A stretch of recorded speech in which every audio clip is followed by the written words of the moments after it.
Hello, everyone.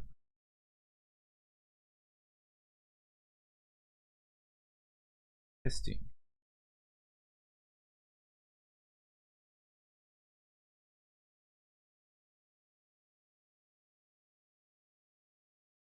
Going. Okay, there we go. It is now live. Hello, I am here. It is I, the Frenchiest Fry. Let me get this announced to my appropriate locations.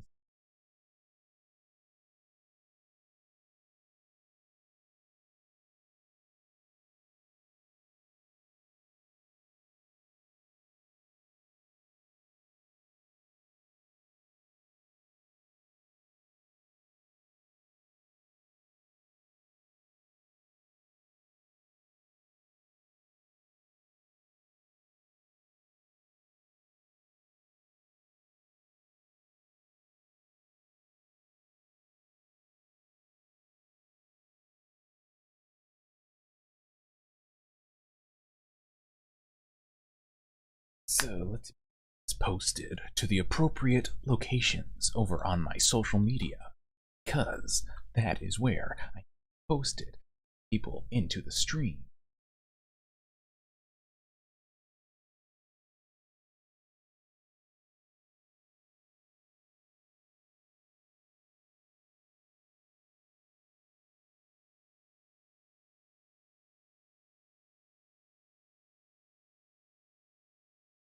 In the meantime, hypothetical question for y'all.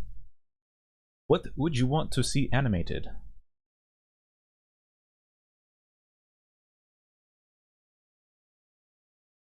Because I need to do a sample of something, and I'm going to put on some music because this is dead air.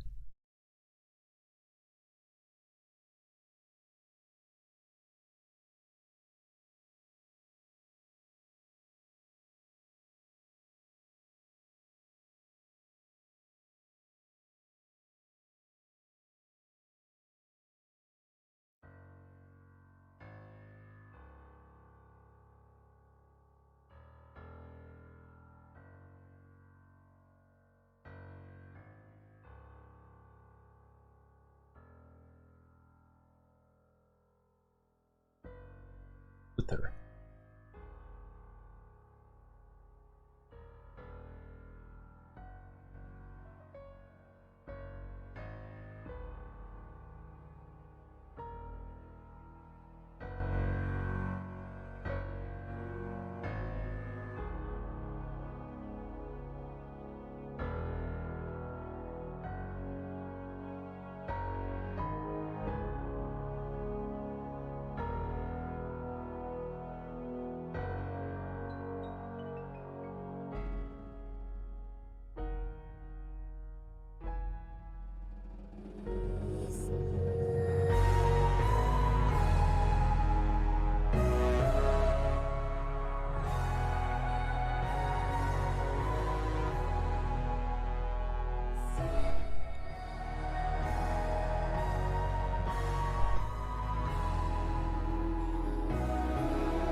Andrew Will, I like how you suggest draw what you think will be cool, and then the first thing you suggest is gender bender cutie pie.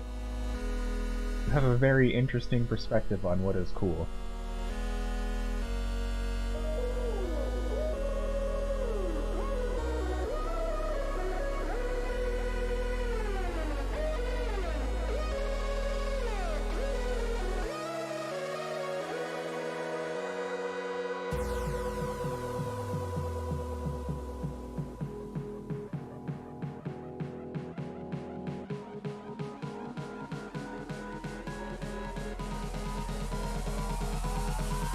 Selection.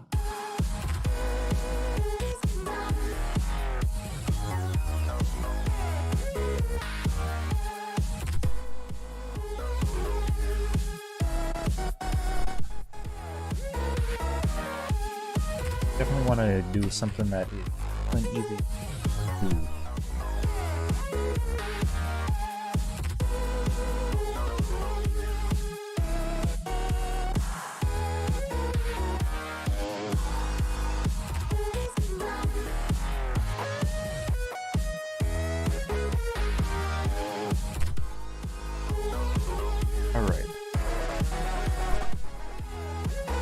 wait about 5 more minutes.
Moment.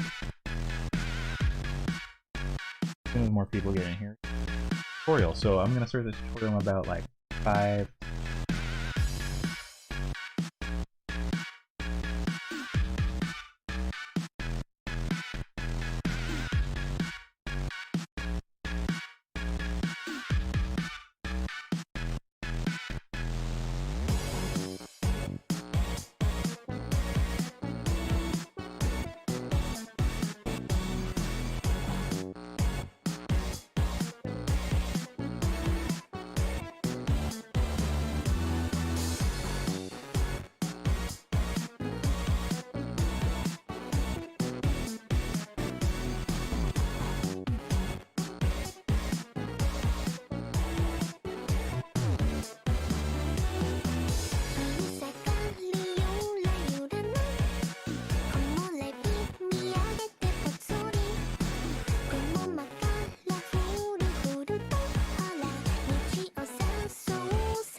So, in the game that I'm in,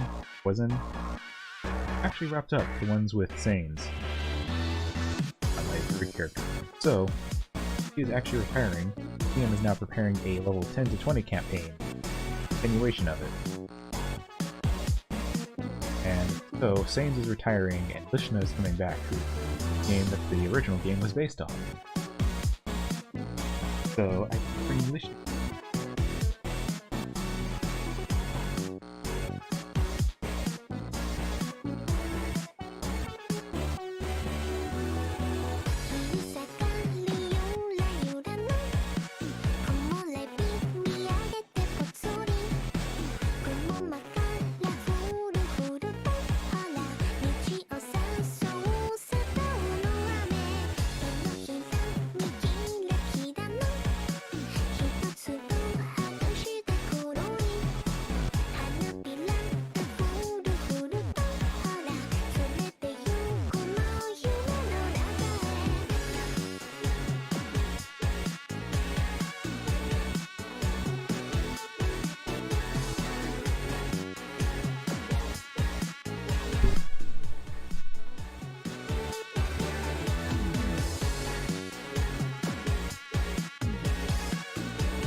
Alrighty.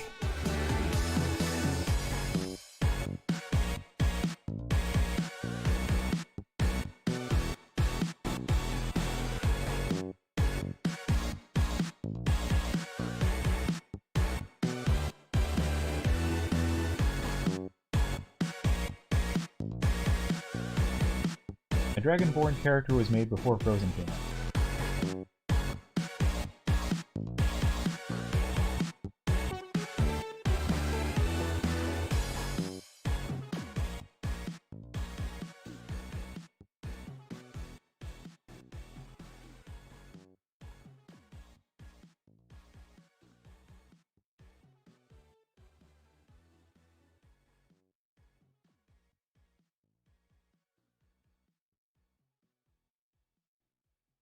Alright.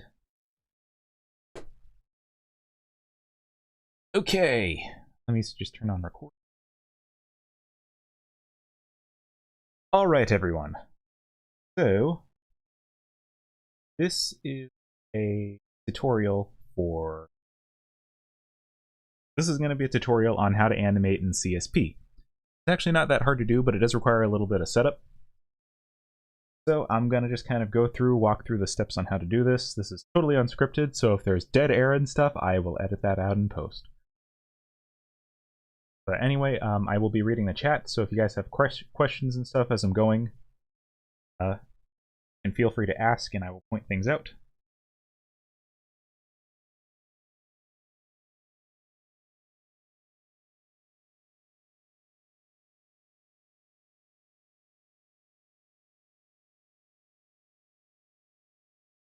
So anyway, so for when you want to animate in CSP, is actually a very good tool for animation, especially for frame-by-frame and hand-drawn stuff. So, first things first, just go up here. There's a tab up top. By the way, this will work for both EX and Pro. Go up top and click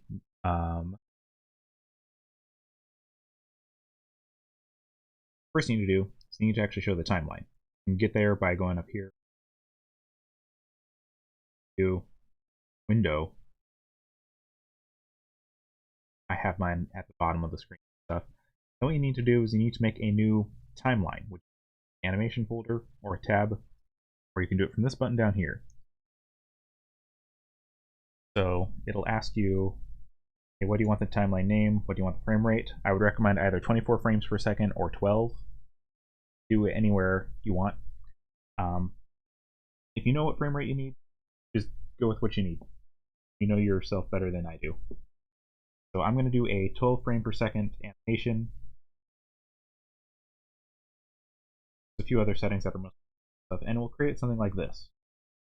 So the thing with Pro versus EX has no cap on how many frames you can have. Pro, you can only go up to 24.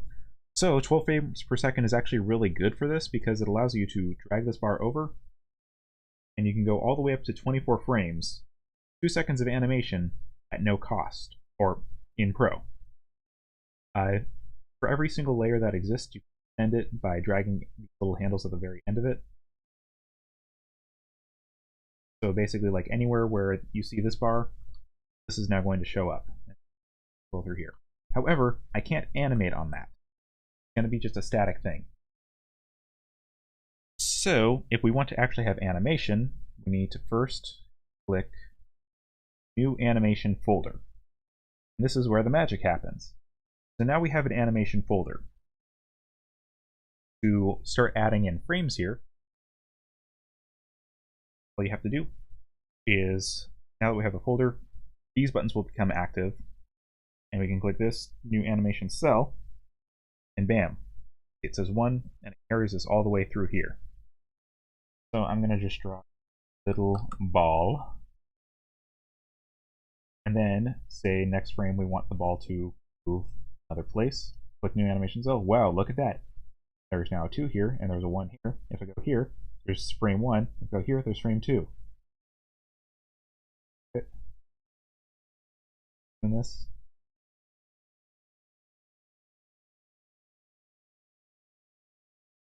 Animation tutorials always use balls for some reason.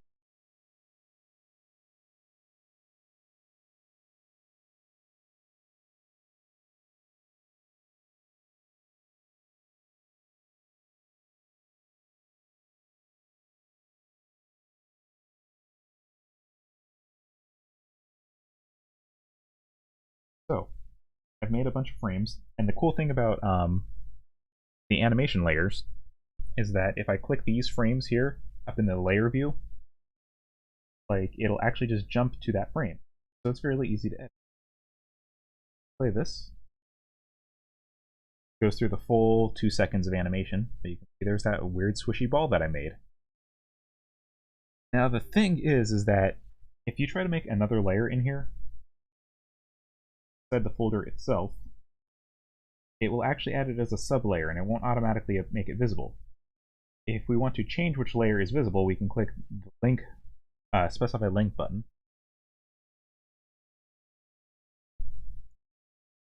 So I currently have it set up to window view, so you guys won't be able to see what it actually looks like.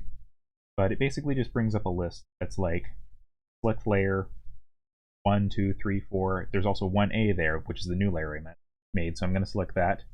Oh no, A1 is now blank. That's not really what we want. But if you ever need to go back and you've drawn a frame like elsewhere and then you've dropped it into an animation folder or you've made a separate one, you can relink them and stuff like that, and you can make them show up whenever you want. So like say at the very end here, frame A1, 1A we want that.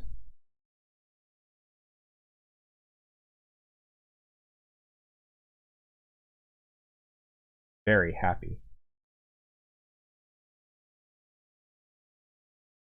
So the thing is that basically you can only have one element per folder visible at a time. So if you want to do layers and things like that, where there's like the line art layer, the color layer, the shading layer, etc., instead you need to have multiple animation folders. So let's do that. So I'm going to name this one Sketch. One will be Lines. Will be called Color. So then I'm just going to go through the animation. So, no.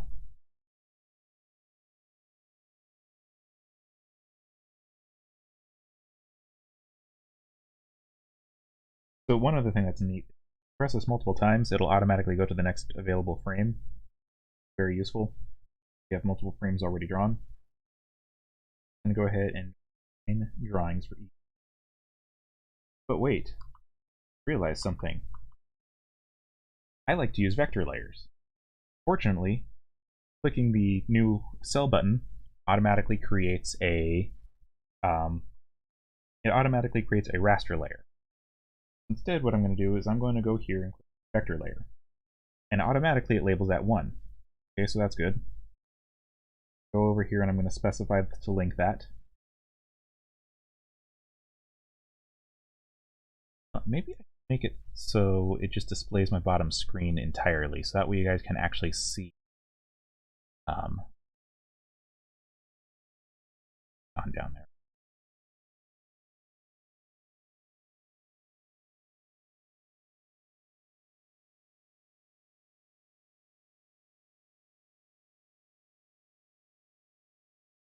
Oh, okay.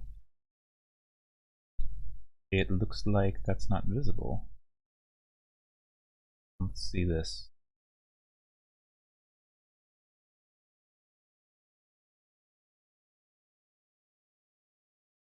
Give me a second, I gotta see if I have. And OBS is not responding.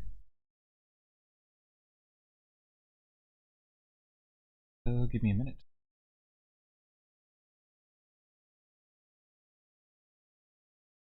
For the record, CSP might be or OBS might be crashing on me.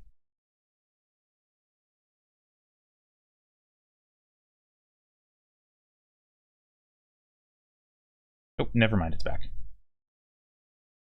Okay.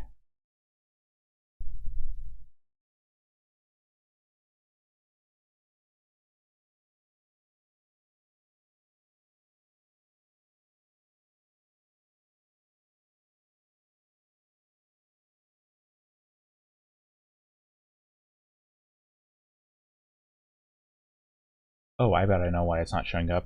It probably isn't showing up because I have this going straight. I have this going straight to my... Why can I not fucking talk today? Going straight to my motherboard rather than to my graphics card.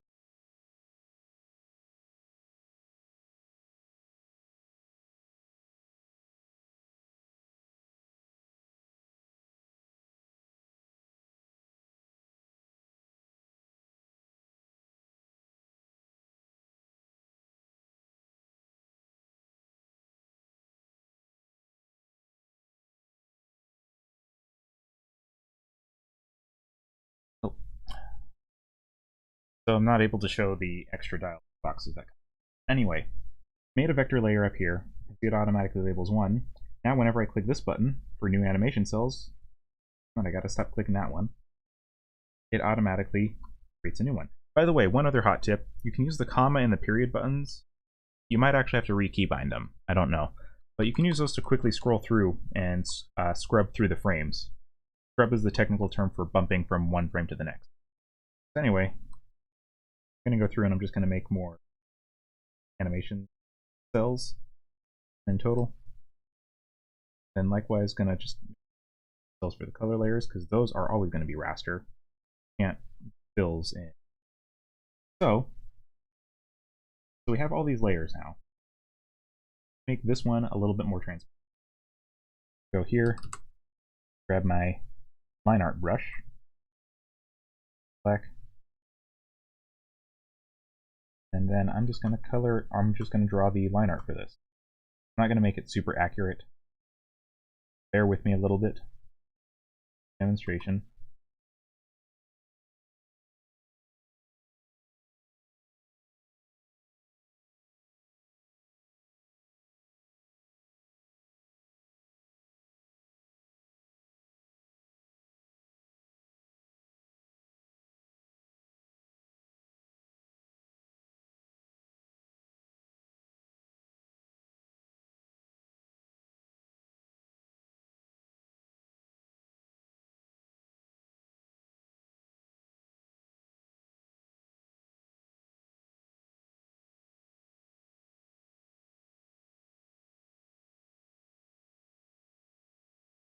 So now when we click out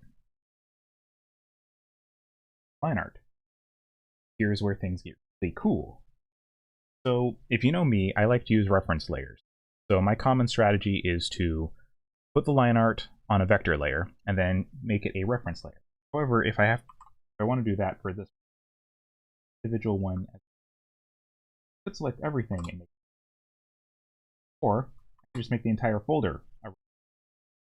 Because only one frame is going to be displayed at a time, it's only going to reference the one display frame. So going to make this a blue circle. I'm going to go through with my reference fill bucket. Watch this. Bam, bam, bam, bam, bam, bam, bam, bam. Then, behold,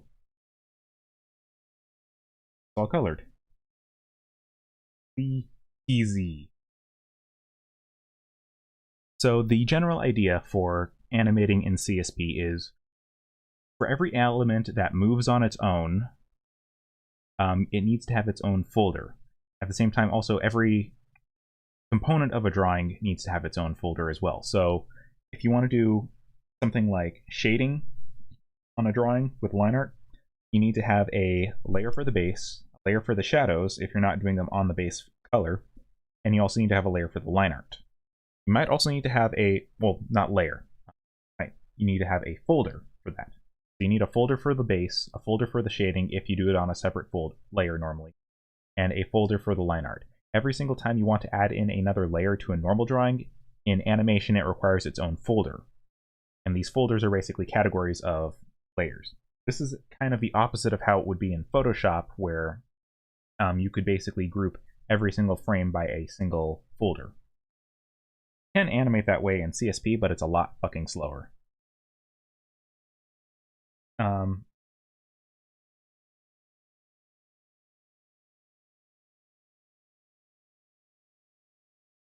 So I also recommend always doing a sketch layer, and that also brings up that. So you might be used to something called onion skinning. If you want to have a after image showing the before and after frames, or the preceding and proceeding frames around you, there's this button right here, Enable Onion Skin. Now you can see that there are those options right there. I believe also a option to edit the onion skin properties if you don't like colors that you have.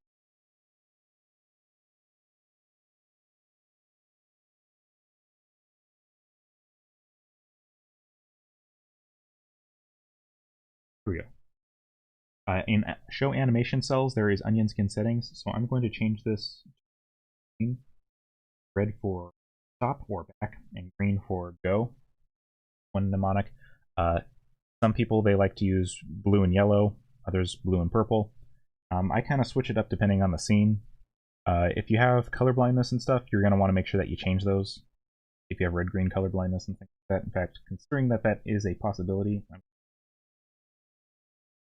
most likely are not going to color blue and pink. So I'm going to make another folder a little bit more.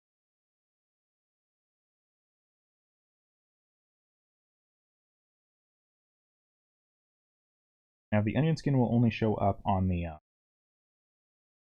layer that it is, that you currently have selected.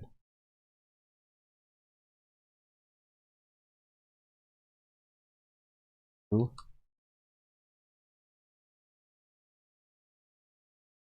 Let's see. I'm going to get into the intricacies of animation in a bit. I'm going to show first how the basic thing works.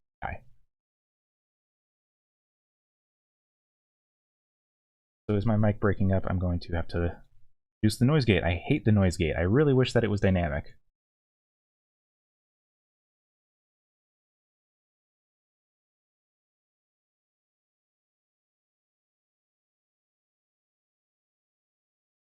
Testing. Okay, I think that's a little bit better.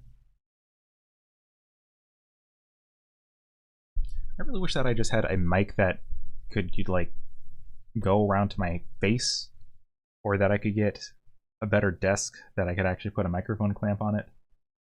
Because a plastic desk or plastic table deforms when you put a clamp on it, and then it slowly comes loose and just damages the table. But anyway, I'm gonna go ahead and just make my frames. Actually, I'm going to show another concept here. So I'm going to do a character in a pose. Let's see here. What kind of character should we do? Do any character we want. Think of the possibilities.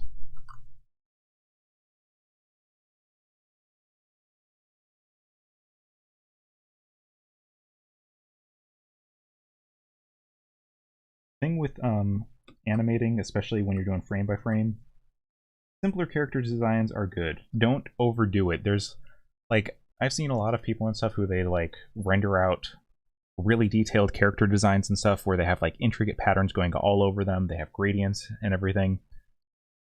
But then they try to animate them, and good lord, they are hell. And also, Craven Slayer, a headset mic would have very poor microphone quality.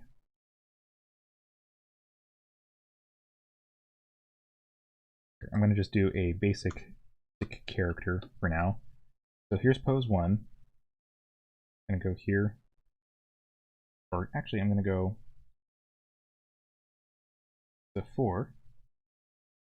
And I gotta actually press the right button for once. I'm going to make another pose here. I'm going to turn off onion skinning for now.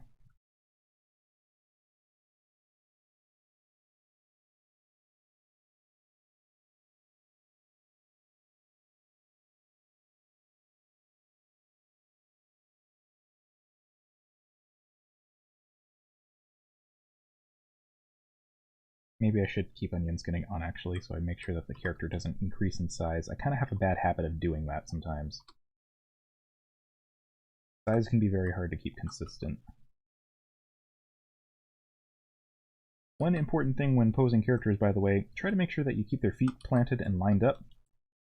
Otherwise you'll be kicking yourself for it later, especially when it comes to walk cycles. In fact, that's actually one of the hardest things about walk cycles, is making sure the feet stay planted and consistent.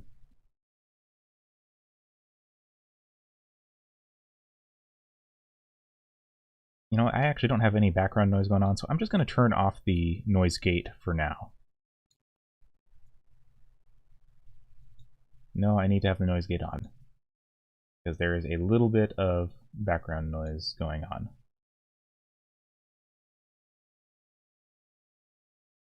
Lower. Anyway, keep the feet planted and stuff. Rigged animation especially has issues with this, where like the feet just don't line up, or like when you make a run cycle and then you tween the run cycle like going across a plane. If you don't do it at the right pace, the feet will look like they are sliding on the ground, and then you'll get like that Spider-Man gif of him running, going quickly, and he's just running in place constantly.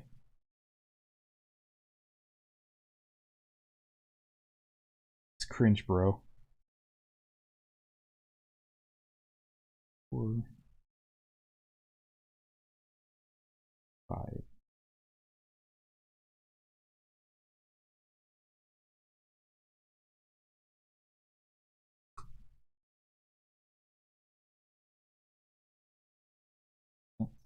Slow down. You might also notice that when I draw, I always try to kind of just do like a few minimal shapes and stuff like that. Like I'm just figuring out where the chest is, where the hips are, and where the head is, and where the limbs go. And like that can honestly be all you need to basically kind of do a pose.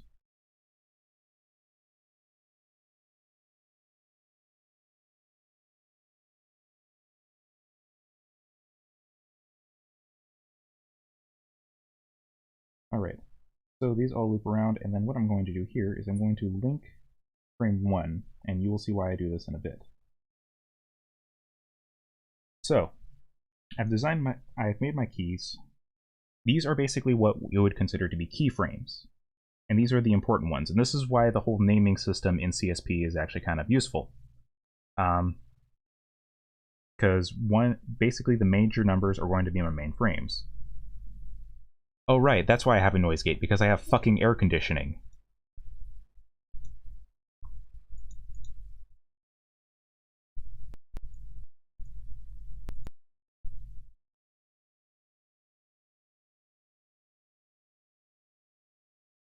Okay, there we go. So anyway, whenever I make a new frame now, it's going to be labeled 1A. Well, 1A is going to correspond to a in-between after frame 1, essentially. And so I can use that to my advantage. So now in 1A, I can basically just look at the onion skins and just draw between them, to an in-between. And I'm still doing this in the sketch layer. Haven't even started doing the line art yet.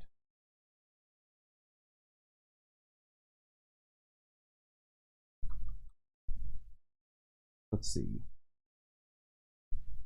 This arm is going to be going around like that. So this is complete in between. I'm going to have the shoulder raising up and have the shoulder lead here.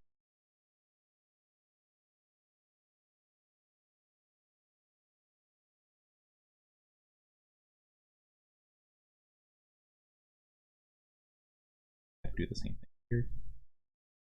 I'm going to have the head kind of arc around like that way.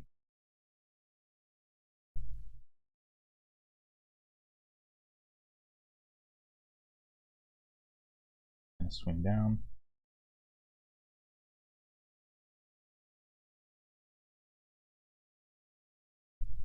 Hip stays about the same, so it doesn't need to move. Legs are also about the same. Then, if I want this to loop, I can actually make another frame here. New animation still. And this is going to label itself as 4, but I'm going to keep it consistent and I'm going to change this to 3A. The head moves back a little bit. Pretty direct, easy motion. Elbow stays about the same. Forearm doesn't. Arm just kind of drops down as the butt moves back. Ooh, the butt. Oh, stop it, Ron. Alright. I'm going to go ahead and hide the sketch layer that I did, the original ball sketch layer. So whenever we play this, the onion skins will wind up hiding. So, yeah, this is a little bit fast. It looks a little bit floaty. So I'm going to extend this to 24 frames per second. Extend the exposure on this. And I'm going to go through and I'm going to just drag these out a bit. Space them out. So, let's see.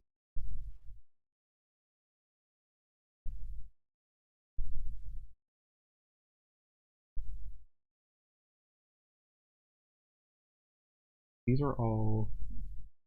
This is where timing comes into play. I want these motions to basically be fast transitions, and it basically holds on each pose for a brief moment. So that means the first transition will be at 6 and 8. Next one will be, well, actually it would be at 9. Start at frame 1. That's one thing that always confuses me, is like, you start at frame 1, so on a 24 frame animation, like, whenever you want to have a transition, if it's going to be on like 4s, you need to add 4 to 1. So you don't put a keyframe on frame 4, you put it on frame 5. So that's one thing that I always trip myself up on. So in this case, I'm doing 8s, or every 8 frames there is a key pose. So this will be on 17, be on 15, 3. Yeah, there we go. As you can see, we now have basic transitions for each frame. But I want to go a little bit further than that. I'm going to add a few more in-betweens here. New frame.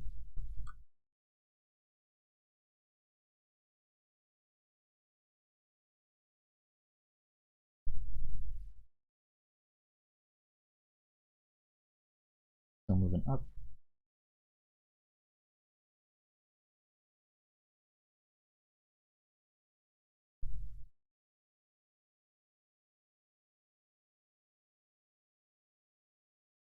And then one.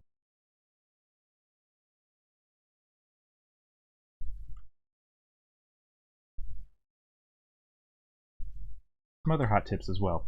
If you ever want to have a frame that is almost identical to the original one, you can actually hold down Control and click the frame that you're wanting to reference, and then if you click Alt-Delete, you can fill it in, and it basically makes a copy of it, essentially. So you can always use that if there's some elements. You can also just fill that in manually, like take this and then make your brush really big and go like that. And then there's just a few parts of it, so that's useful. I've used that a few times.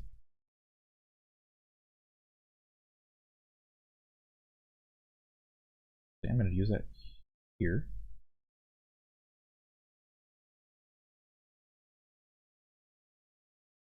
So for some reason I have blue set up as the next layer. I don't know why. Hips. Blue though. And move them a little bit, just so there's a little bit of motion.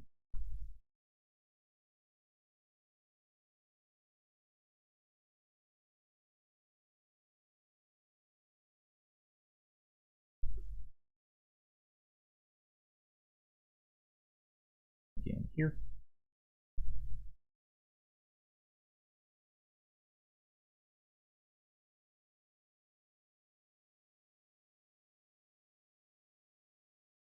Smaller.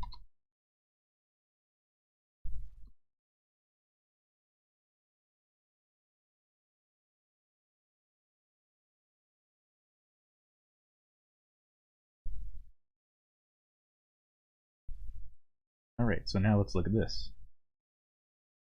Oops, it looks like there is a missing component. I forgot to draw the butt. How could I forget the booty?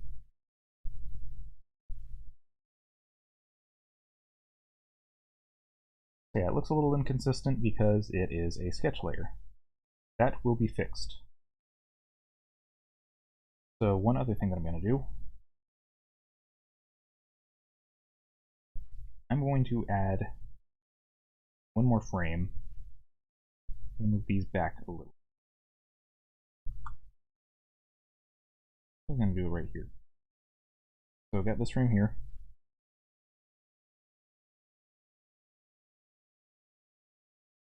As you can see, sometimes CSP will also get a little confused about when to add in new frame labels, and it is just labeling these frames 1, 2, or layer 1, layer 2, and layer 3. Silly CSP.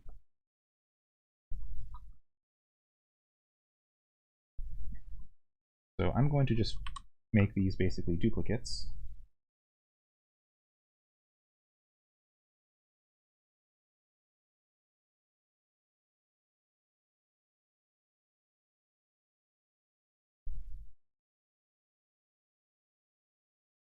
They're going to be duplicates of the preceding frames. You will see why.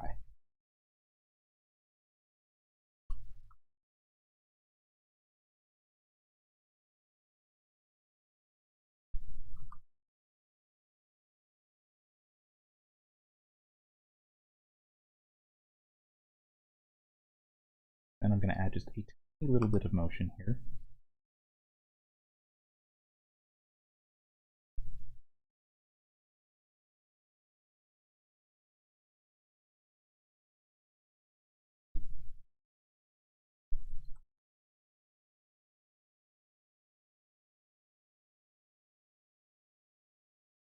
This way, so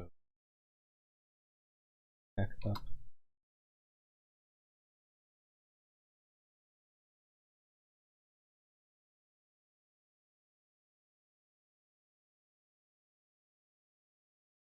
So the reason I did this is for the concept of overshoot. Then, when we have a little bit of an impulse,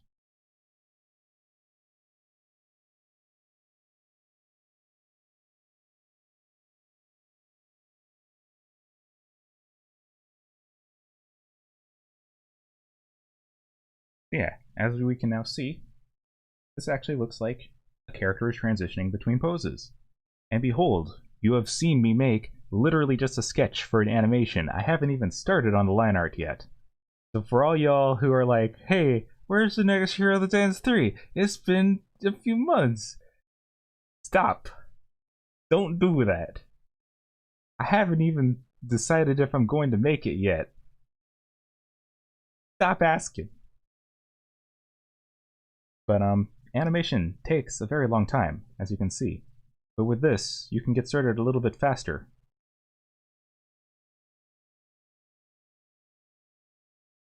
Anyway, now what we do, as we did before, I'm going to make a few animation layers, or animation folders. Base, line art, delete this one. I made it extra. So then what I'm going to do is I'm going to look at the face one. I'm going to write the line art one, and I'm going to assign these. Oh, one other thing that I also just remembered. There's one other button up here. It is called delete specified cells. If you ever want to have a spot that is just basically a blank cell, you can click this or remove it, and it will basically just extend the previous exposure. It does not remove the layer itself. As you can actually see in here, one I just hid was 1B. 1B is still available, it's just not visible. If you want to relink it, you can just do that. 1B, ta-da, it's back. I'm going to move a little bit closer to my microphone. So anyway, with that out of the way, I'm going to go through and I'm going to first make the keyframes for all my vector layers. Oops, I should probably use the appropriate button for that.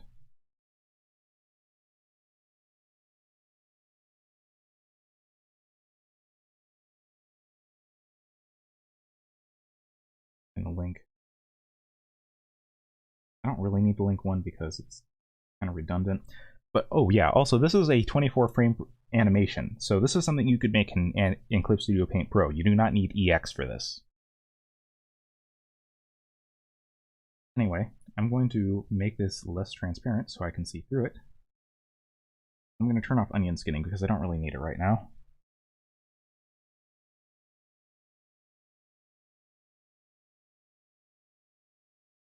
And I should probably make this black. So instead of drawing the entire character all together, I'm going to do this in part. Why can't I not draw a circle today?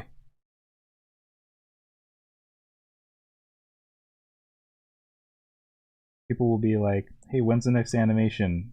It doesn't take that long to make, right? And then they'll never have tried drawing a circle in their life. Peek. What character should this be, by the way, guys? Vote now on your phones.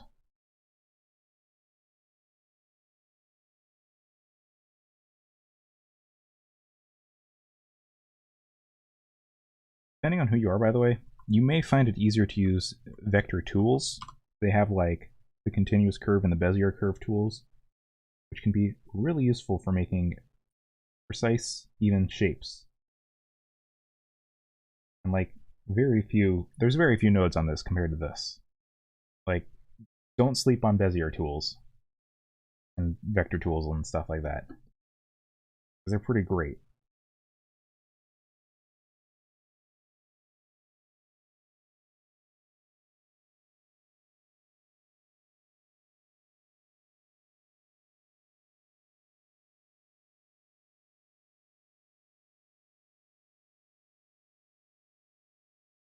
What's wrong with this head?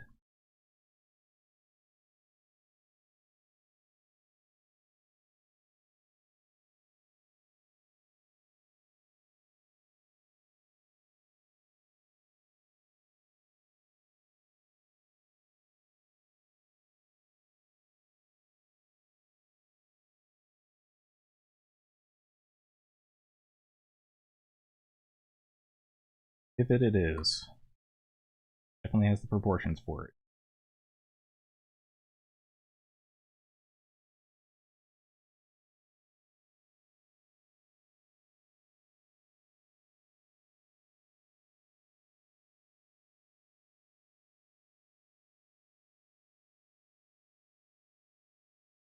By the way, there is a new webcomic update tomorrow, for anybody interested. Why is that so thick?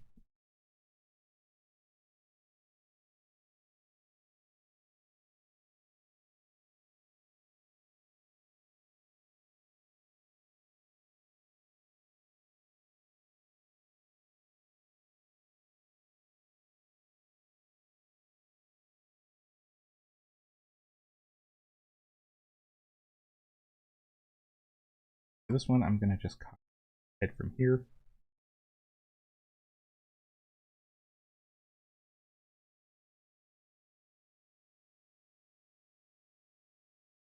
Alright, so I have done the head. Do some simple eyes.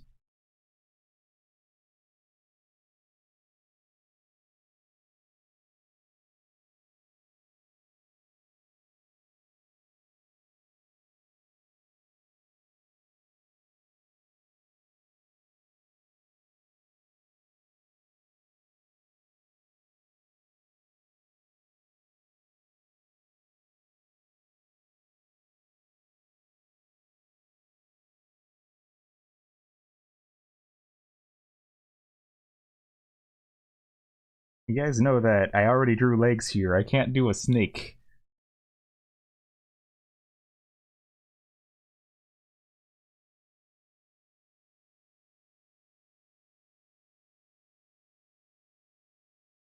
Anyway, I'm going to start with the skirt next.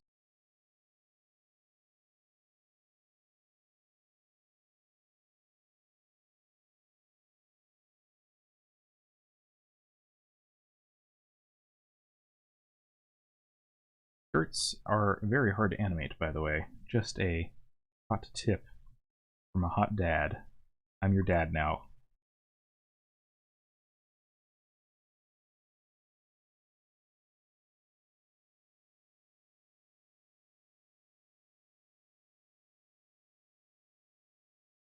So you might notice one thing that I'm doing when drawing these things is that I am kind of working in parts. Part of this is due to I am a rig-based animator, so I am used to working in components. And so I like to reuse things where I can.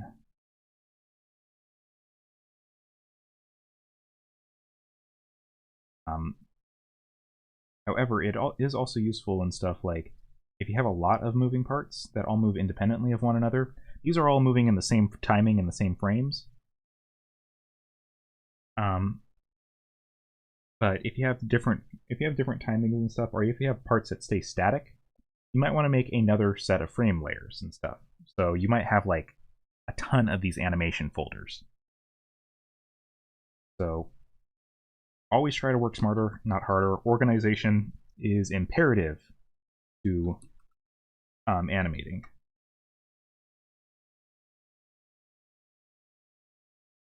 Here, I'm doing just one component at a time.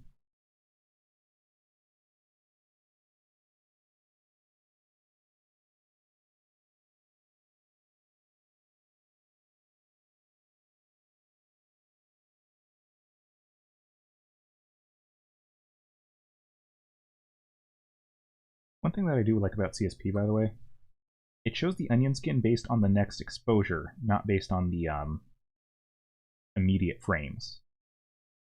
So that is actually really useful for doing longer animations, especially where you have holds.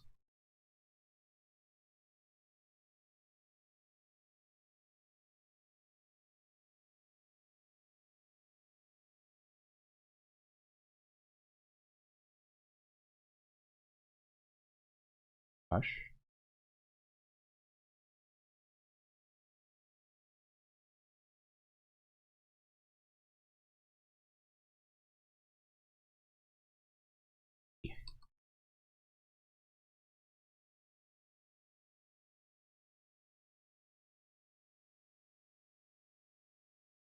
Alright, now for the bangs. I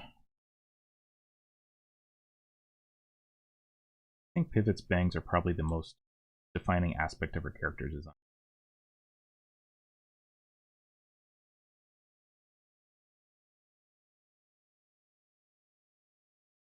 Especially the lightning bolt pattern to the bang. I don't know why I put that in. It doesn't have lightning powers or anything.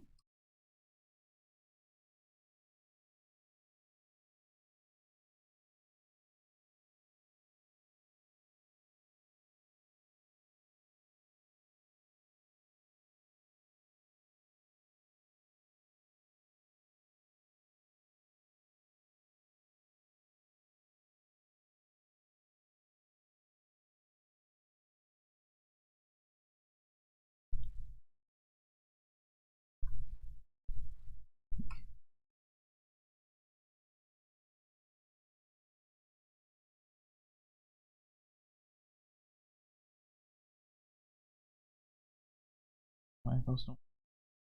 Okay. And I am duplicating and copying. Oops. I'm gonna switch to. I can.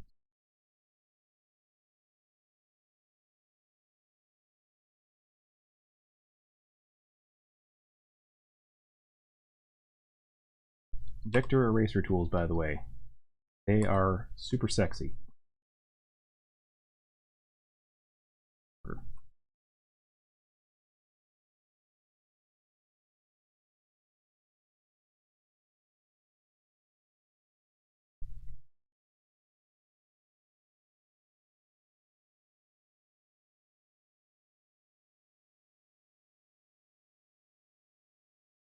I probably could have actually just done the bangs on a separate layer group. Would have been a little bit easier. Oh, one other thing that CSP has. I don't know if it's available for Pro, but I know it is for EX. They also have these things called file objects. If you're used to tweening that is symbol-based and animating that is symbol-based, you can use file objects to basically reference a file instead. And you can tween that like normal. You can even have sub-animation inside it as well. They're constantly improving it. CSP has made huge leaps for their animation software in the past year. So that's cool. Wait, I'm going to add in her ear things now.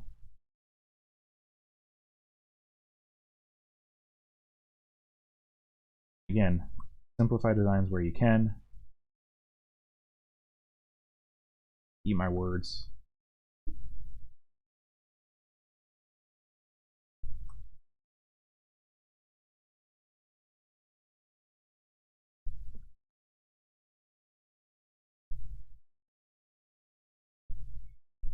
So yeah, we have done the keys for just the head now. I'm going to go through and I'm going to do the shoulders. It's not attaching. There you go.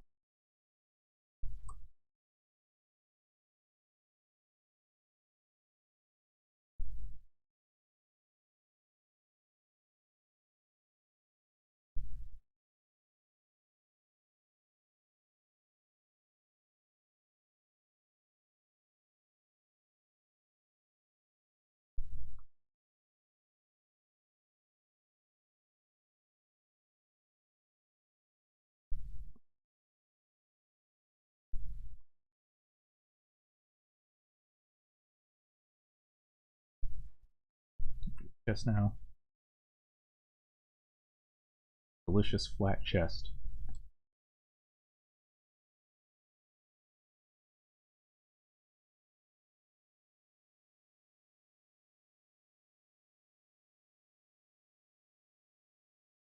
And I can see that I need to move it a bit.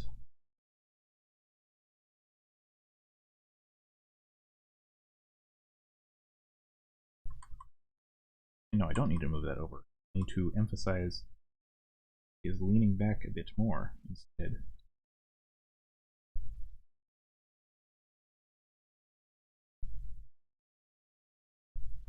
Oh, bye.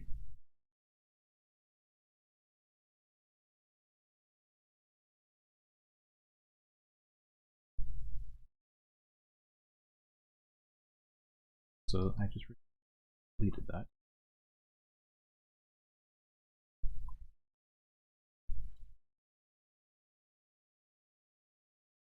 Because taken forward here.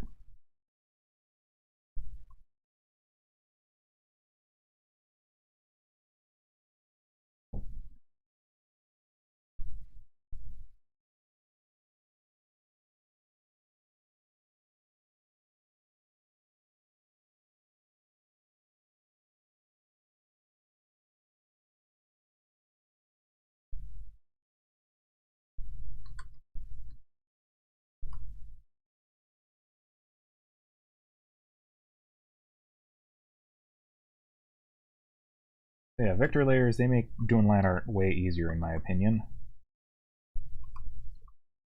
So use them.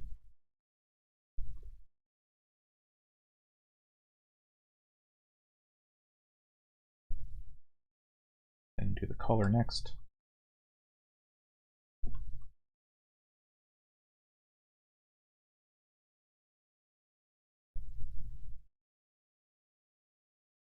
Animation is also kind of weird sometimes because it's like you'll work a lot on a bit and nothing about it will look good, and then you finish it and then it's like, wow, it all came together. I got it right. Or there will be things where it's like, wow, this is going really good, and then you'll finish it and you'll be like, oh.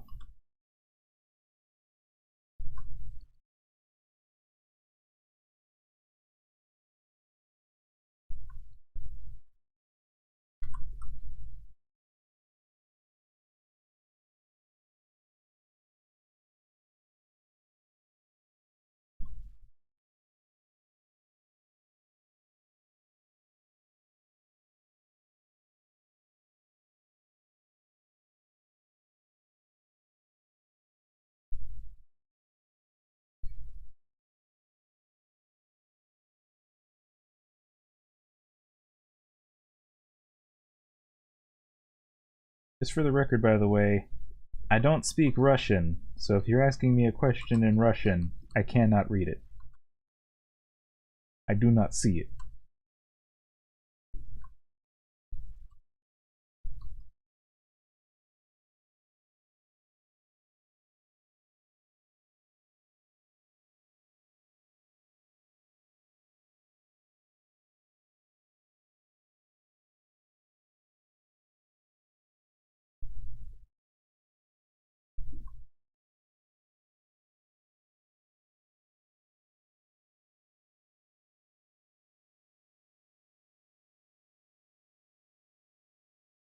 Stop accidentally hitting the wrong key, switching to the wrong tool.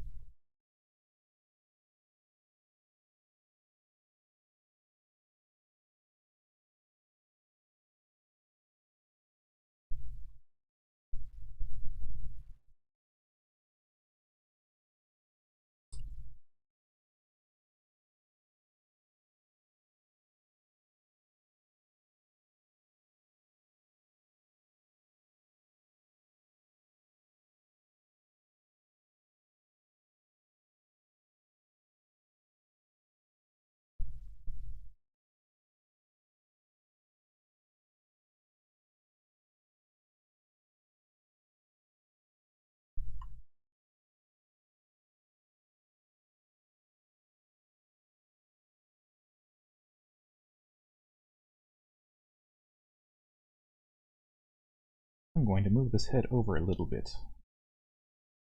Anatomically off. Here we go. And I'm going to go ahead and just give her a mouth.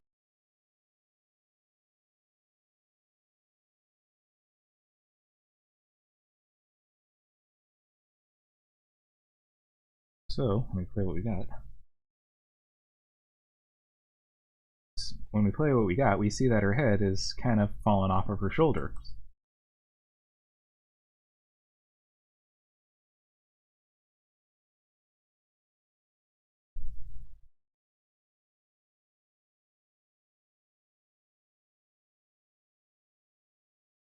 And I'm going to go through and do the legs.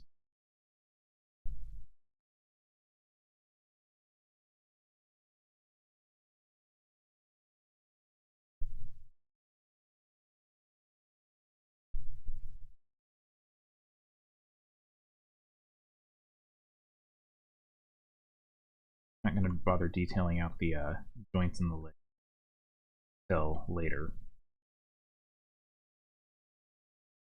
So what I am going to do is I am going to just take these legs and copy them,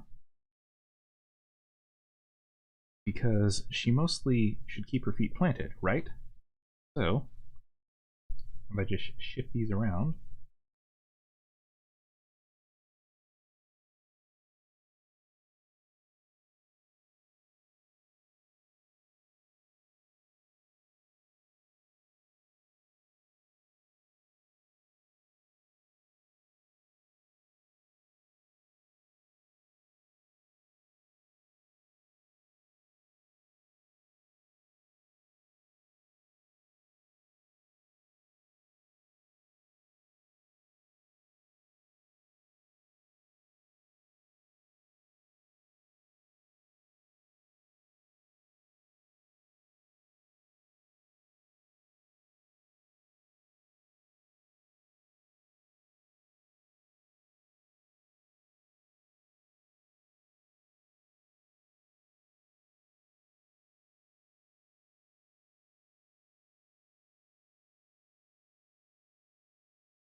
So you have Adobe CS5 Illustrator using to make artwork for pen and paper game.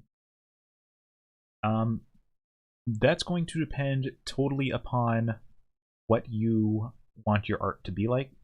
Vector art, and basically how you plan to animate and things like that.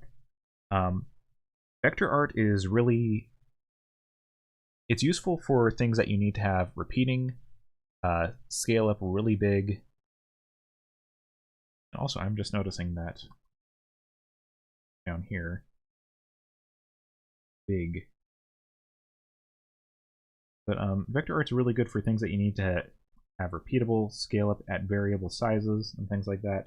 The hard part is drawing vector art, you really have to be kind of explicit with what is present. So it's like fixed colors and things like that, whereas you can do blending and stuff in CSP. Whereas you can't easily do that in Illustrator. Also, I realize why this looks so weird. If you look up here, these are up top, and then these are down bottom, which is making it just that much fatter.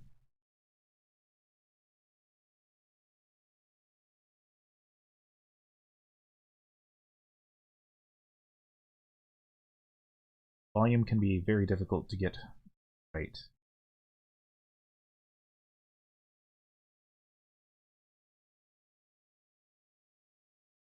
Okay, I'm going to go through now and... Okay, if you want to do scaling, and especially if you're going to integrate animation done in Flash or Toon Boom or something like that, Vector actually would be pretty good, because you can just import those vector drawings into those appropriate programs and then do them rig style. If you're really good, you can even do frame by frame using vector art. I have seen some people export GIFs from Illustrator fast. But you know you better than I do, so you should know what you are capable of. Both things have their merits.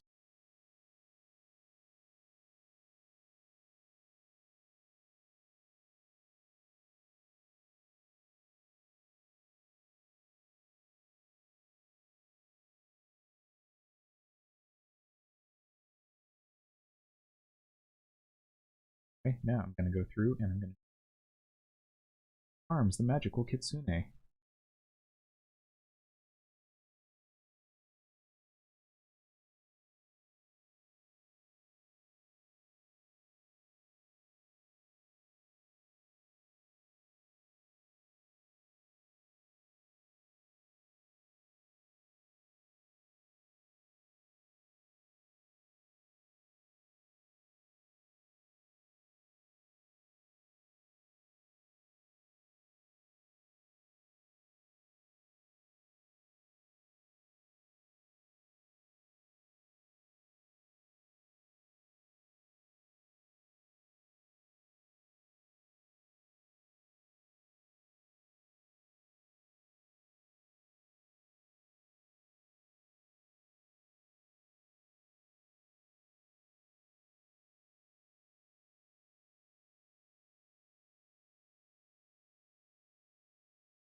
Cool.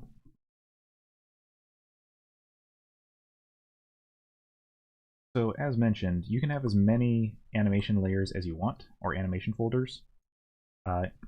If doing the arms on separate layers is easier for you, do that.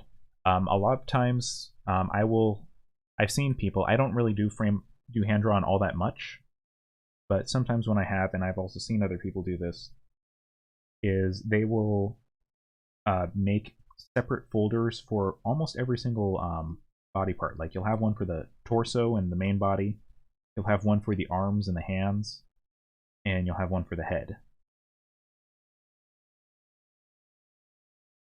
Something kind of fun about Titmouse, the studio who did Megas XLR, I think Symbionic type. But they actually, wow, I made her arm really long there. But they animate in, well, they would animate in Flash for the longest time, and then they moved to Toon Boom. But their strategy would be have a full rig turnaround for the head, and then they would animate the entire body by itself, and the body would be done frame by frame. Also, guys, stop speaking Russian, please. Can't moderate what we can't understand.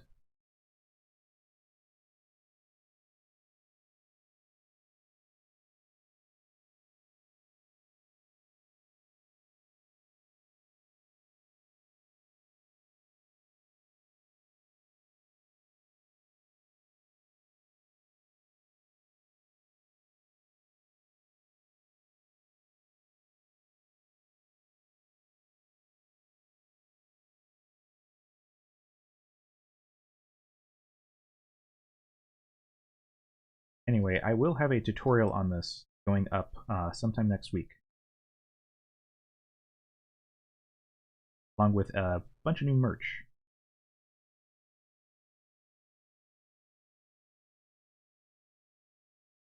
The tutorial, when it goes up, will be trimmed down a bit. Side.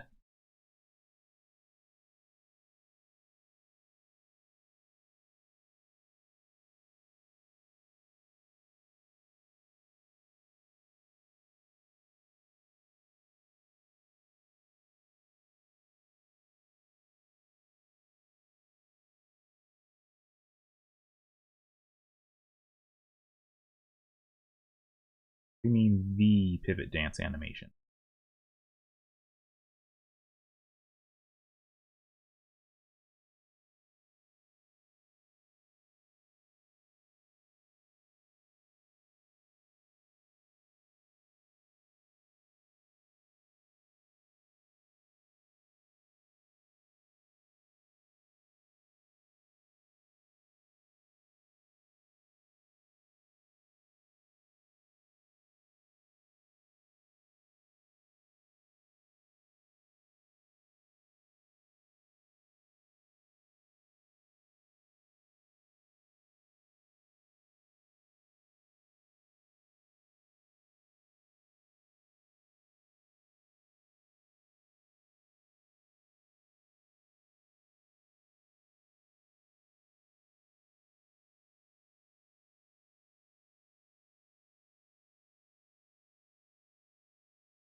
This is definitely pivot dancing done for a tutorial, but as far as I'm aware, there isn't a signature pivot dance.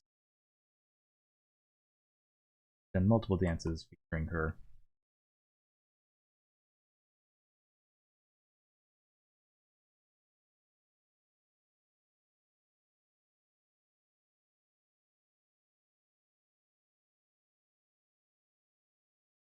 These are looking pretty good. So now, what I'm going to do. So, probably also draw her ponytail. I'm not going to spend a lot of time on the ponytail.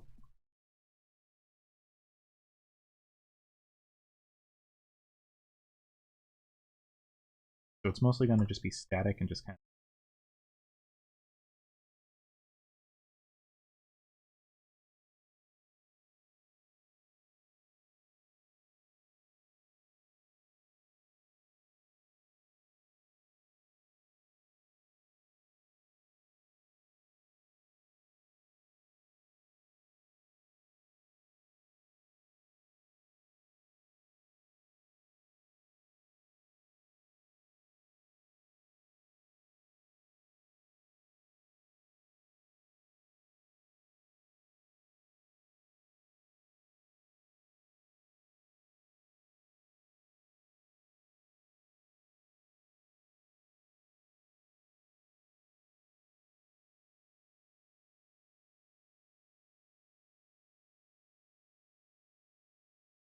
The ponytail is easy just because it's not a like perfectly round curve. Like its odd shape actually kind of makes it easier to draw.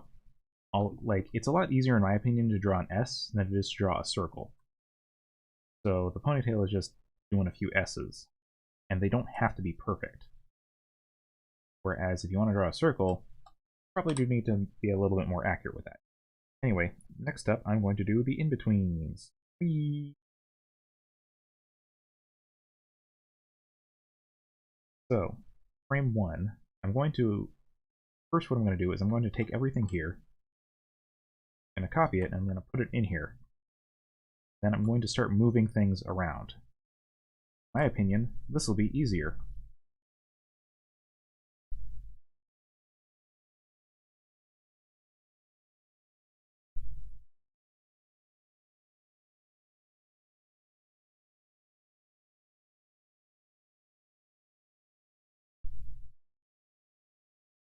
You can see the blue where things need to go. Now this will have to be redrawn. This will have to be redrawn. One on the head will have to be redrawn. Ponytail can be moved.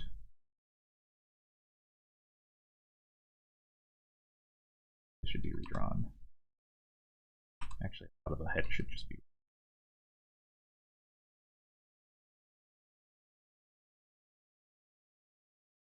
Yeah, it looks like a mess right now, because it is. So one tip for animating is you will gradually learn how to see through the absurdity that is onion skinning.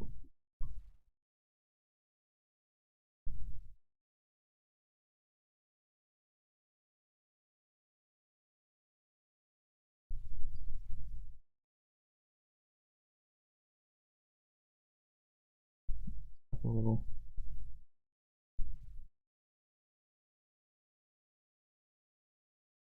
Down a little. Shoulders over.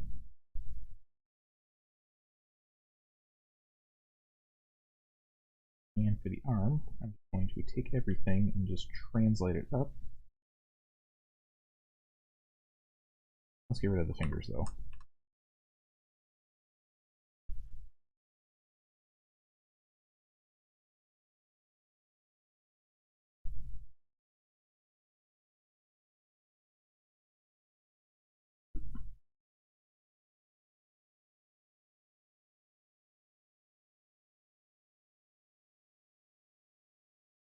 Shoulder.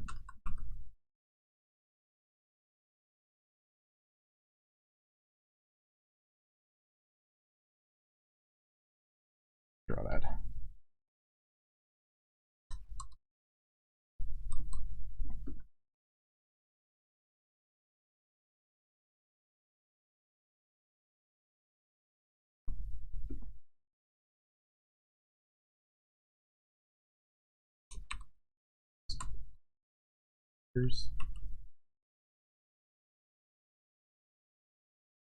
Legs a bit. Shirt a bit. Doing in-betweens is always weird because, like, literally, it's not just a matter of, hey, this is how the motion goes from point A to point B. It's literally like, frame 2 you might have a line here, frame 1 you might have a line here. The in-between is literally in between them. And that is why it is called in-betweens.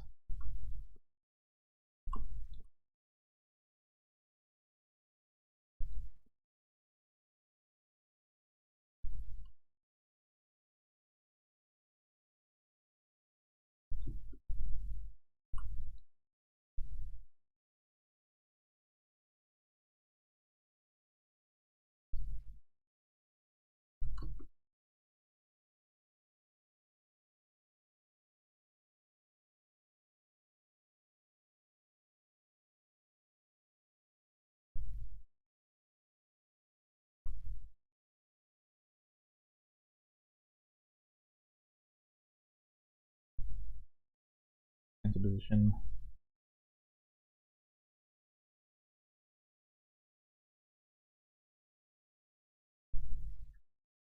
God, I love vector layers just because I can erase things so fucking quickly.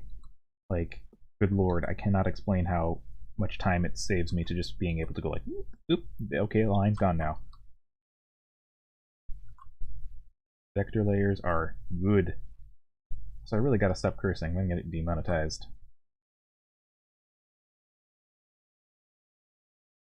Alright, and like that, we have the in-between.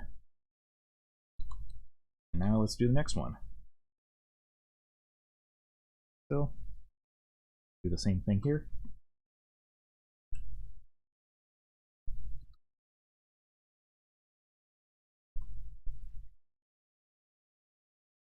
Rotate. Oh. Oh. Feel it. Banana.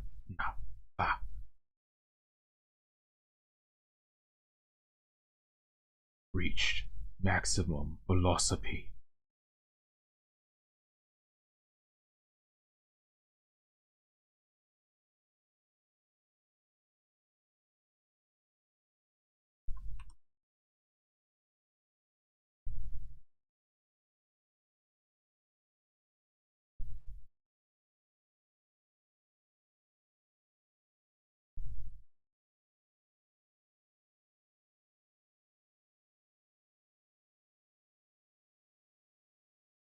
Alright, what I'm going to do here is I'm going to...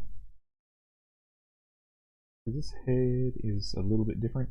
I'm going to just take this one and just go ahead and delete here.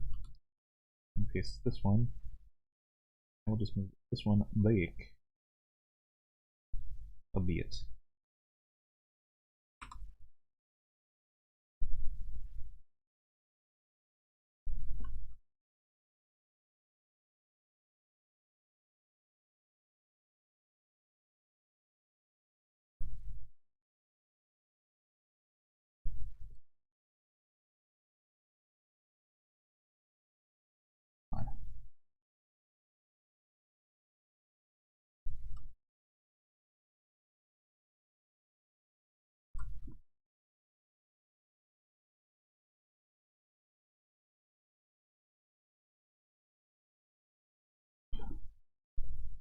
So yeah, one thing that is useful when animating as well, I'm just full of useful things, look for things that you can kind of use as a guideline, kind of. Like for me, the bangs are a very obvious thing that moves from here to here. And so I can basically position those and use them as a reference point for everything else on the head. Because there's a lot of components on the head. Same thing also goes for the ponytail. I can position those that somewhere on the in-between side. An in-between, go figure.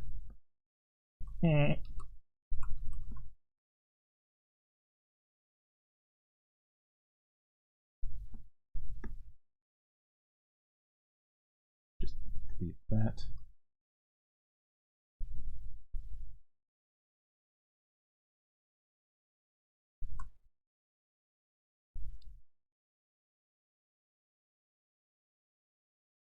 I made the shoulder thick there.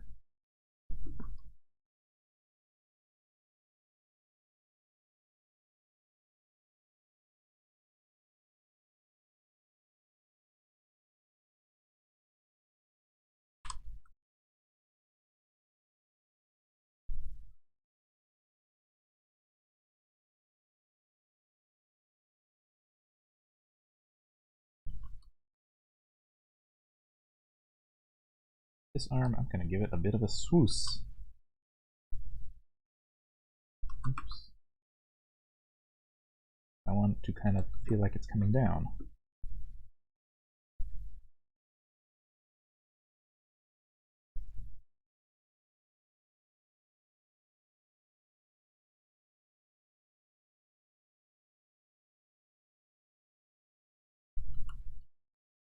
Watch it swoosh right in.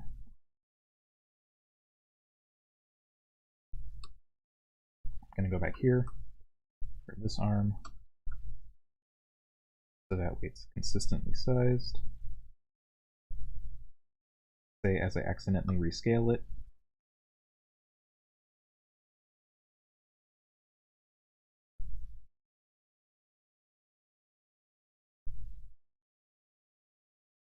Realize this arm is really tiny compared to the other one. But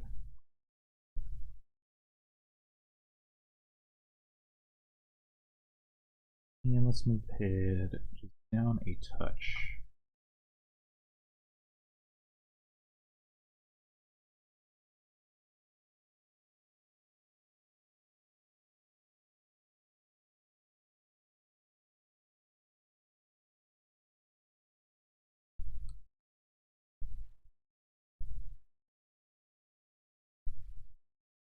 Alright, let's see how this looks.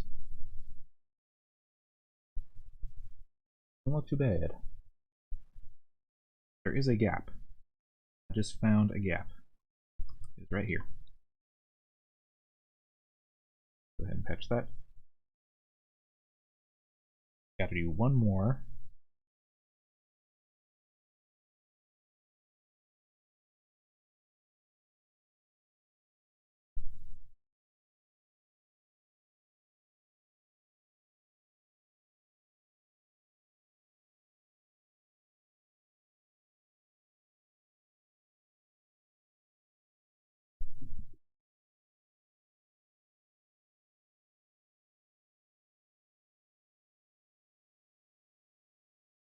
The thing with in-betweens as well, by the way, they don't need to be perfect. Like, in-betweens can kind of be dirty. As long as they aren't jumping around, they will look fine, usually. They don't have to be, like, super detailed. Just make sure that the components, there's the same number of components in both of them, first off. And make sure that you don't get what I call the wobble effect, where, like, the best way to describe it is, like, do it on... I'll do it on this layer. The best way to describe it is, like, say you have something going from point A to point B. Goes like this, this, and then this part is kind of inconsistent. It kind of goes there. And as a result, like, when you play it back, it'll look like it'll kind of stutter or jitter. That can happen for a lot of different things. It's not good, though. Don't do the...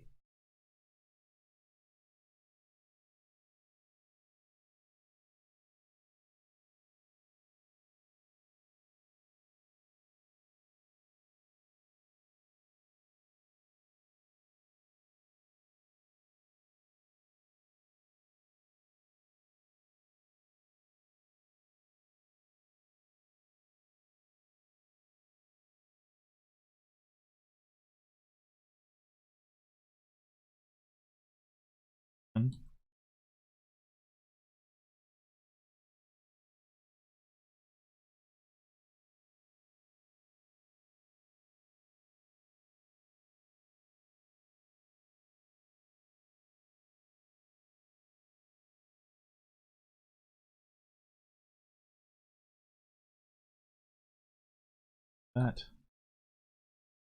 in things. My guide point.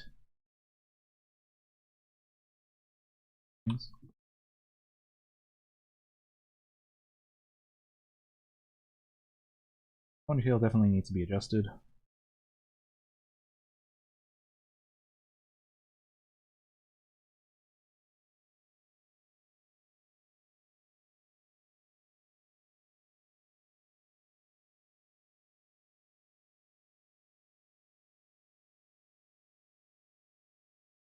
Yeah, you want to focus on, like, work with animation. It is imperative that you work from big to small. Focus on the big things first, the core components, things like the head and the torso.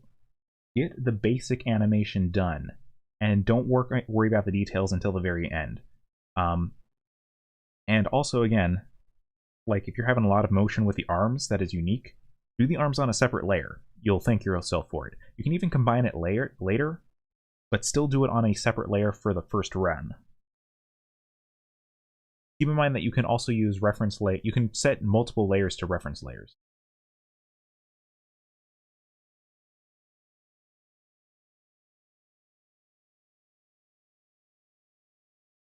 So use that to your advantage and stuff. If you have so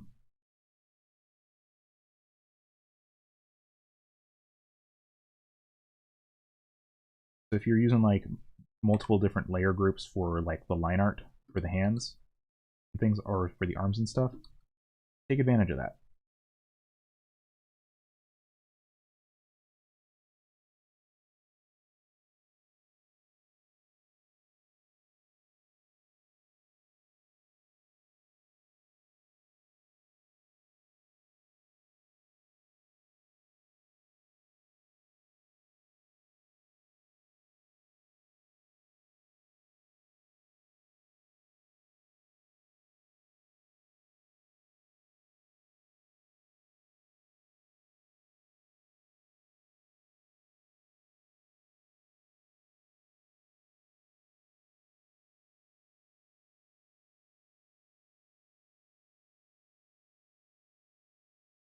Really wish that the selection tools were a little bit more consistent. Very useful for what they do, way more useful than like Photoshop's comparative tools. But sometimes they will grab things that you don't want being grabbed. And I'm going to do some foreshortening here.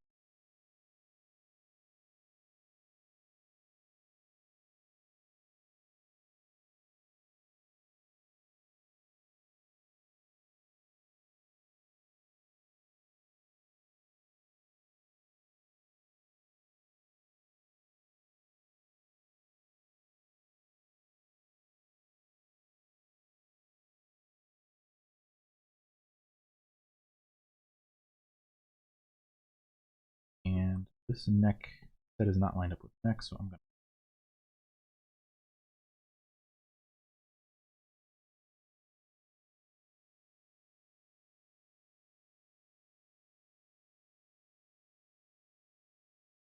Great, let's see how this is looking.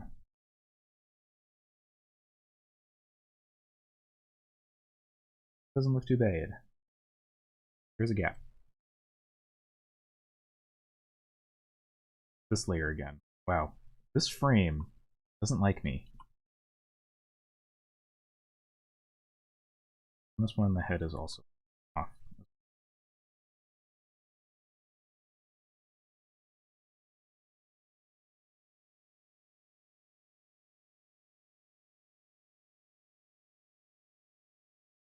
That should be better.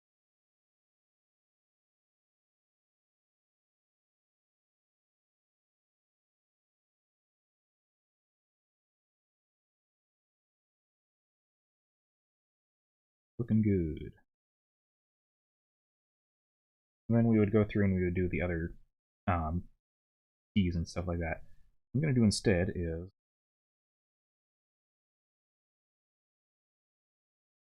I'm going to do the overshoot first. Because that is a relatively fast thing to do. Got to make duplicates of seeding frames.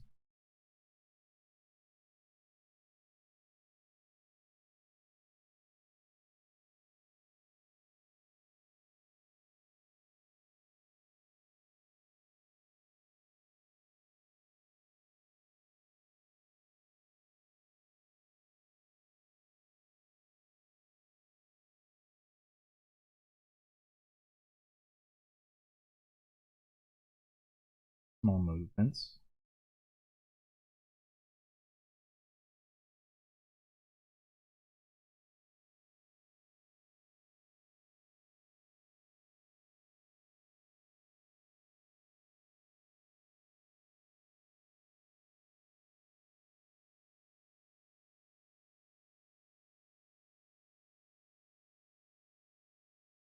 Another option for doing these, by the way, is instead to edit these frames, the main keyframes. And by doing that, you actually wind up making the after images the new keyframes. Totally okay, actually.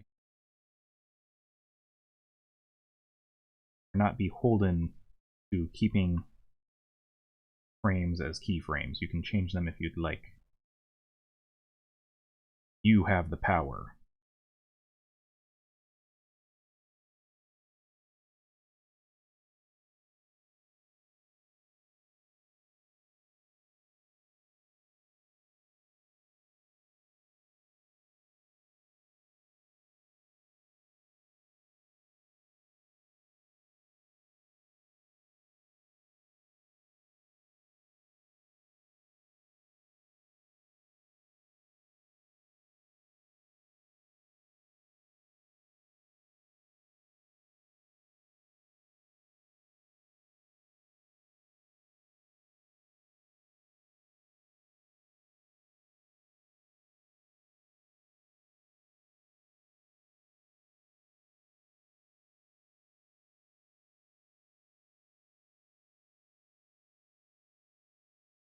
CSP really doesn't like to attach vectors together.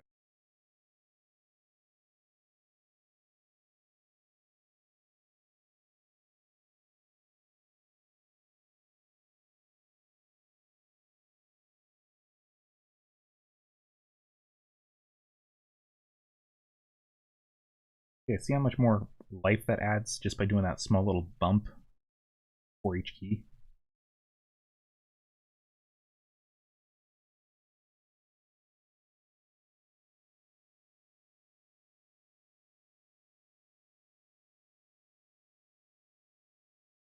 A lot more personality in these now.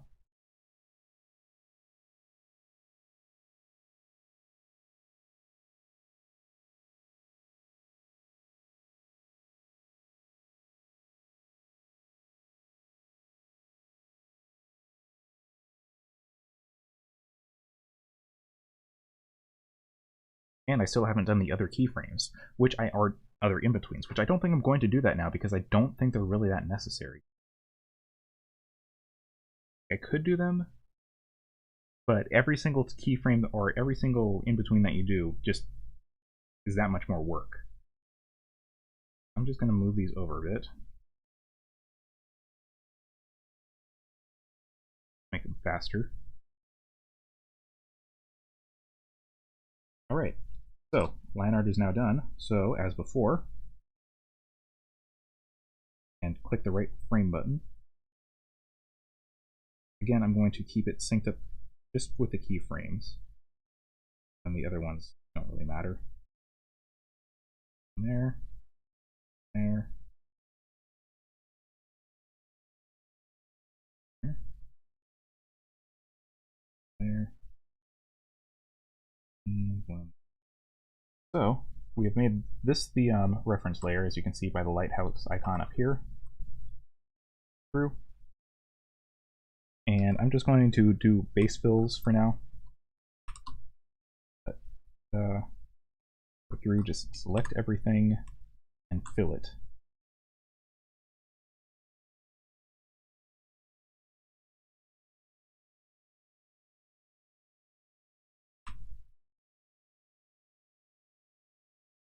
Actually, I should just go through and fill everything first, and then trim the effect.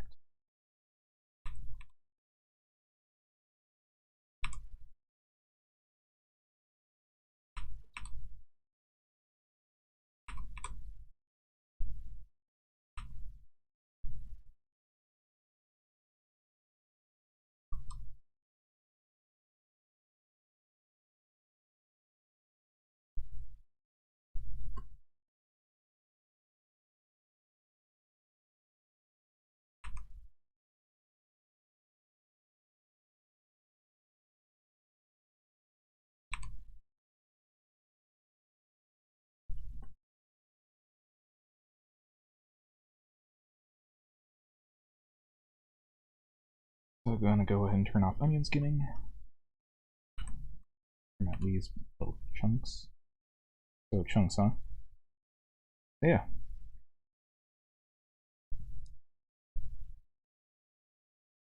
We got motion.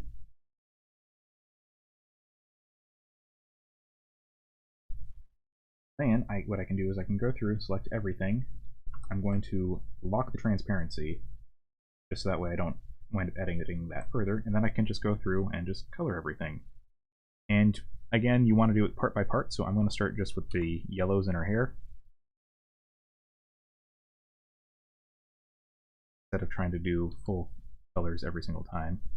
Because working with one color at a time makes this a lot easier and a lot faster. Don't try otherwise. Trust me on these. Oops.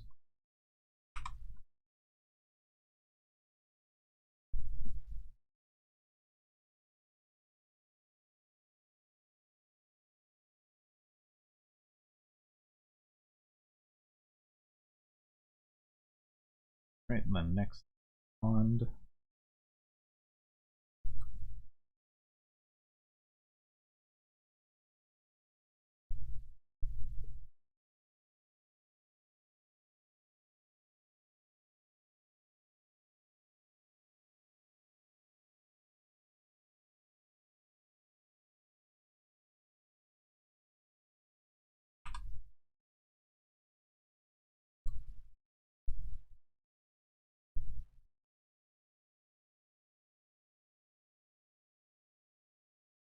Still wind up missing sections. I forgot the buttons. Probably should admit when doing animation.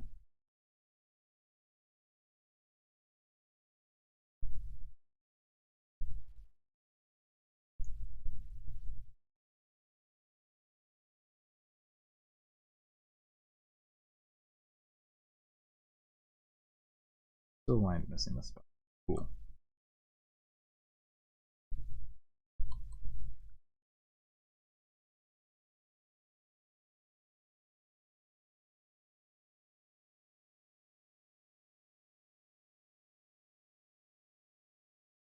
Right, time for the orange.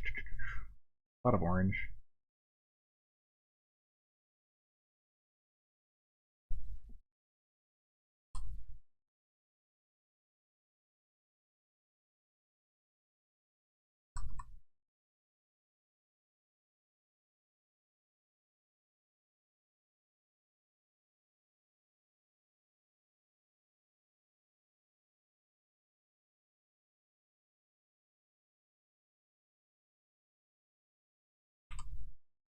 Just the arduous process of coloring. This is why colorists are important. Because this is a process.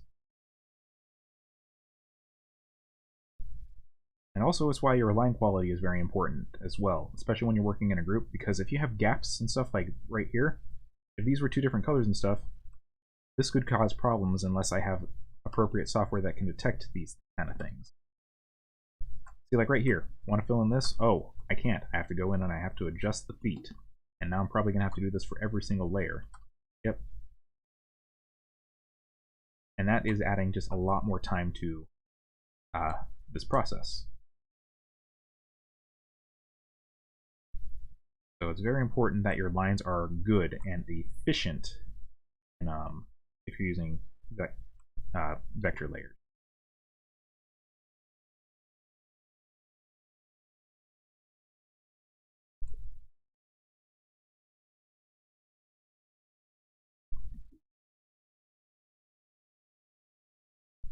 All right.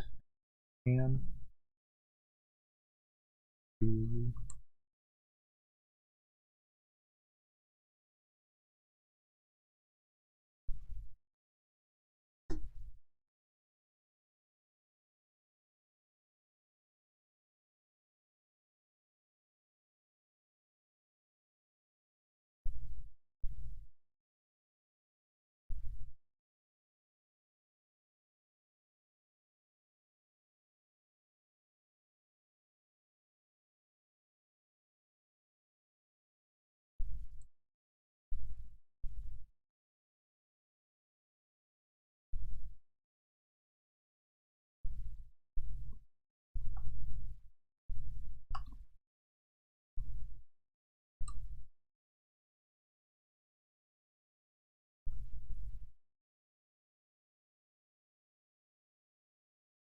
almost done.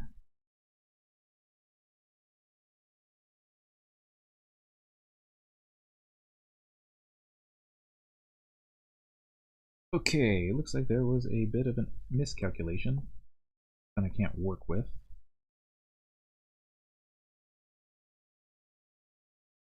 That explains why the colors felt a little off, because her skin was the wrong color. Supposed to be more of an off-white, and that wasn't going through. But this also means that I don't have to color in the tie area and things like that, so not the worst mistake ever.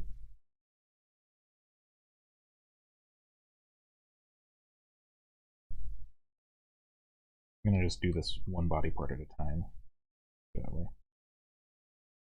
Oh, look. Here's an area where a lot of things were missed.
Right now for the tie.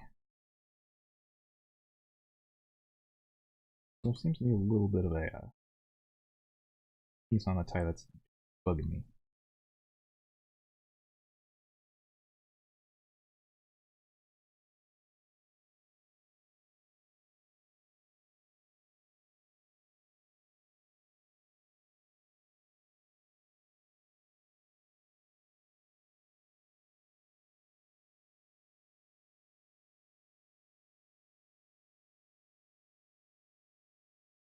And gonna go through and I'm gonna color in the eyes.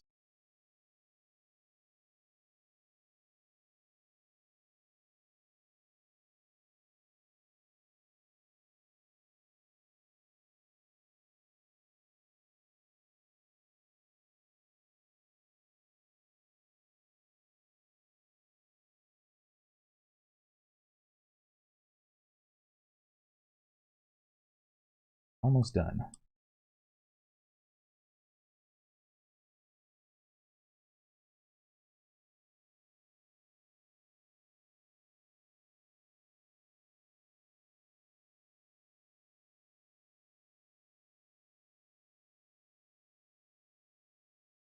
Now I should probably save this file.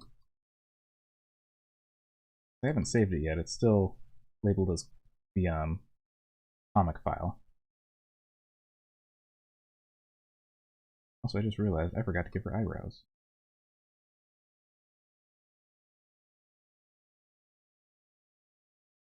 Turn onion skinning back on. Just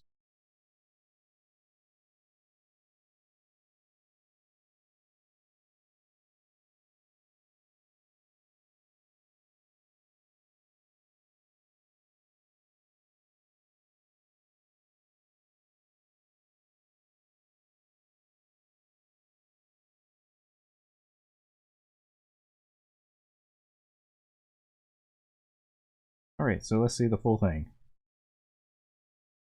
There's a bit where the legs turn white.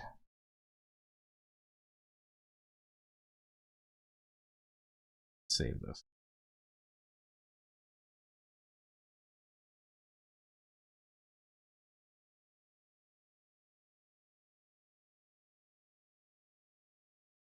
So yeah, that is how you animate in CSP. And if you want to do a few additional effects, go ahead and put both of these into a folder itself. I want to put an outline on these.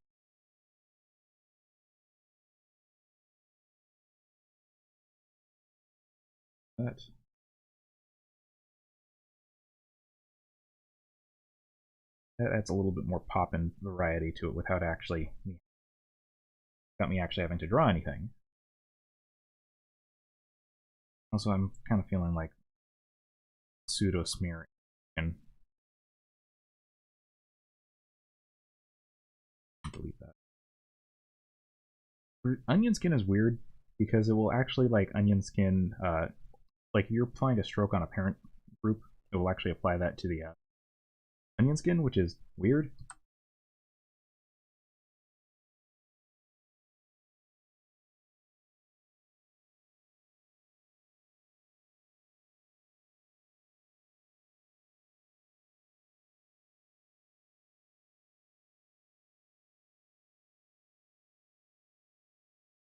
And then from here on out, it's just a matter of tweaking up the frames as you wish, making them better. I'm actually really proud of this skirt movement here. This actually came out very smooth.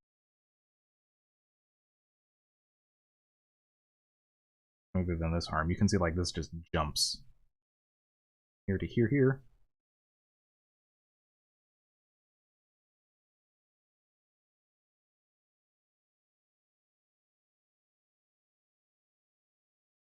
So yeah, anyway, I'm going to wrap up the stream here, I guess, because we've been going for 2 hours. It's a little bit shorter than most streams, but hopefully this is useful. This is going to be saved in the archive.